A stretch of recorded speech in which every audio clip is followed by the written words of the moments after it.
कैसे हैं आप लोग। स्वागत है आपका शेयर बाजार ज्ञान की एक और वीडियो में। और आज की इस वीडियो में हम बात करने वाले हैं HDFC बैंक लिमिटेड के शेयर के बारे में।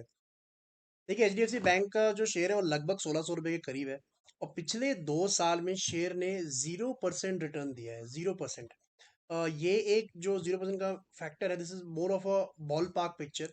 एकदम लो से एकदम हाई नहीं मैं गिन रहा हूँ, लेकिन एक एग्जाम्पल के तौर पे अगर आप देखोगे तो 2021 के फरवरी के अंदर में जो स्टॉक का लेवल था वो लगभग यही था, 1597, 1580, 1600। और इस टाइम पे फरवरी 2023 के अंदर में जो लेवल है स्टॉक का वो है 1580, 1590, 1600। तो देखिए, 2 साल के अंदर में stock has given you absolute nothing. So जो लोग बोलते हैं ना कि लॉन्ग टर्म इन्वेस्टिंग आपको फायदा देती है, तो देखिए उसी का मैं एक पहलू आपको इस वीडियो में आज समझाने वाला हूँ। क्या HDFC बैंक के अंदर में जो ये हुआ है, हो रहा है अभी, क्या ये बहुत कुछ अलग हो रहा है, क्या ऐसा पहले नहीं हुआ है? इन सब चीज़ों का बात मैं आपको बताने वाला हूँ इस वीडियो के अंदर में। आगे आने वाले लेवल्स के अंदर में क्या देखने को मिल सकता है, क्या सपोर्ट है, अब क्या करना चाहिए। सो इन सब चीज़ों को हम कवर करेंगे इस वीडियो में। तो अगर आप लोग चैनल पे नए हो तो चैनल को भी सब्सक्राइब कीजिए, ताकि रोज आने वाली वीडियोस आपको लगातार मिलती रहे। देखिए, ये वीडियो जो है ना, मोस्टली उन लोगों के लिए है जिन्होंने 2020 के बाद मार्केट एंटर करे हैं, 2020 के बाद मार्केट एंटर करे हैं।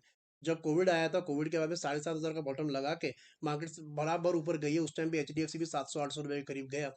और लोगों ने ना मोस्टली या तो ऊपर का मार्केट देखा है या तो नीचे का मार्केट देखा है। अभी भी थोड़ा फॉल हमने देखा है इस साल के अंदर में। लेकिन एक और चीज़ जो लोगों ने नहीं देखी है, और जो इन्वेस्टर पैसा कमाता है वो इस फेज से भी निकलता, लोगों को इस चीज़ का एहसास नहीं है। तो उसको बोला जाता है कंसोलिडेशन, जहाँ पे स्टॉक के अंदर में कुछ भी नहीं होता है। और HDFC केसेस के अंदर में ही मैं आपको कुछ एग्जांपल्स दिखाना चाहता हूँ। ये भी HDFC बैंक का ही चार्ट है, ठीक है। और इसके अंदर में हम बात करने वाले हैं यहाँ से लेके यहाँ तक की। So basically this is the HDFC bank chart of 2010। 2010 का चार्ट मैंने आपके सामने खोला है। सितंबर 2010 स्टॉक का प्राइस था 250 रुपीज, ठीक है, सितंबर 2010। बेसिकली जो मैंने टाइम फ्रेम्स चूज करे हैं ना इस वीडियो के लिए, वो टाइम फ्रेम्स है जहाँ पे कोई बड़ा ऐसा बबल बर्स्ट नहीं हुआ है। I have not chosen 2008, I have not chosen 2020। मैंने 2000 का डॉट कॉम बबल का चार्ट नहीं निकाला है, एक रैंडम चार्ट निकाला है, ठीक है। तो सितंबर 2010 के अंदर में स्टॉक का प्राइस इज 250। उसके बाद में stock has gone absolutely nowhere for 1.5 year.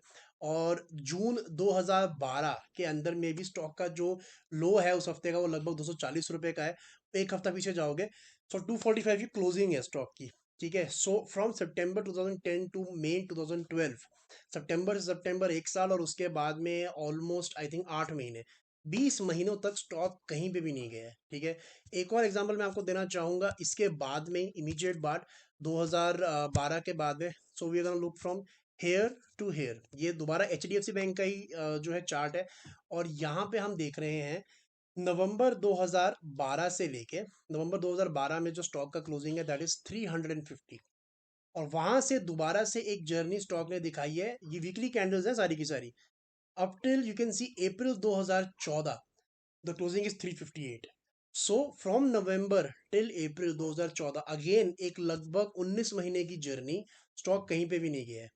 So that is again another example कि स्टॉक ने कोई रिटर्न नहीं दिया 18-20 महीने के अंदर में, और स्टॉक वहीं का वहीं रहा है। So what is the key, ऐसे ऐसे माहौल में क्या करा जा सकता है? देखिए, अगेन एंड अगेन मैं अपनी वीडियोस में मैंने ये बातें बताई हैं कि स्टॉक को खरीदना आपके हाथ में है, कब चलेगा आपके हाथ में नहीं है। Sometime it takes years. अभी उन्हीं एग्जांपल्स को आप दोबारा देखो, ठीक है। 2010 के बाद क्या होता है ये तो हमने देख लिया कि हाँ यहाँ पे ये सेम लेवल पे था। लेकिन उसके बाद क्या होता है? उसके बाद में दोस्तों ऐसा होता है कि 2012 में जब स्टॉक चलना शुरू करता है तो 350 से जाके इसने अपना हाई बनाया है।